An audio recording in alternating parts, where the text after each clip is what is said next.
Salut tout le monde, je vous retrouve aujourd'hui pour une dernière vidéo concluant 2014 qui va parler des romans que je n'ai pas finis en 2014. Le premier, il s'agit du second tome des Éveilleurs. Alors ici j'ai le premier parce que le second est à l'appart, parce que justement je ne l'ai pas fini, donc il faudrait que je le finisse. J'avais lu que quelques pages en fait, je l'avais commencé juste avant le salon du livre Étonnant Voyageur en juin, enfin du coup, oui si j'avais dû commencer fin mai pour début juin. Finalement en fait ça tombait au niveau, pendant la période du bac, du coup je l'avais pas du tout fini. C'est dommage parce que ça commençait très bien, ça avait l'air d'être un tome très touchant et très profond. Donc j'espère pouvoir vite le lire, surtout que ça fait des années que j'ai lu le tome 1 et que je suis censé lire la suite. Petit clin d'œil à Pauline Alphen. Mais je vais essayer de enfin lire ce tome 2, voir la suite en 2015. C'est mon petit challenge. Les deux autres romans que je n'ai pas finis sont en fait deux romans en anglais. Le premier c'est 13 Reasons de Jay Asher, paru chez Razorbill. Je connaissais pas.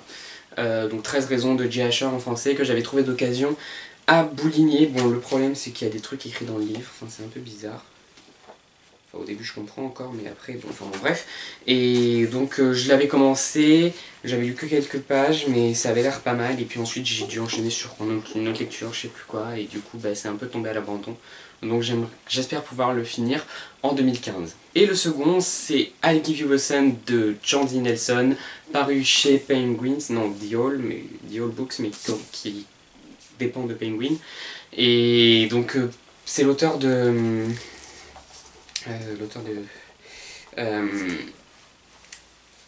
Le ciel est partout. Pour le coup, la couverture est juste splendide.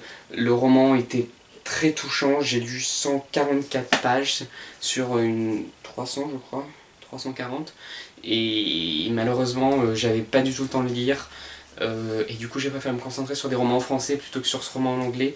Mais vraiment j'espère pouvoir bientôt le continuer et même le finir parce qu'il était vraiment très touchant et que j'aimerais pouvoir aller jusqu'au bout. C'est donc tout, c'était une vidéo très courte pour vous parler de ces romans que je n'ai pas finis. Pour le coup, je trouve qu'il y en a assez peu cette année, alors que je pense qu'en 2013 il y en avait plus. Et c'est vraiment par manque de temps, ce n'est pas par manque d'envie, ce n'est pas parce que c'est des romans que je n'ai pas aimés, c'est juste parce que je n'avais pas le temps. Si vous les avez lus, dites-moi, et dites-moi si vous avez aimé, ça pourrait me motiver. Et voilà, je vous souhaite une belle fin d'année 2014, une belle année 2015 et à très bientôt. Salut!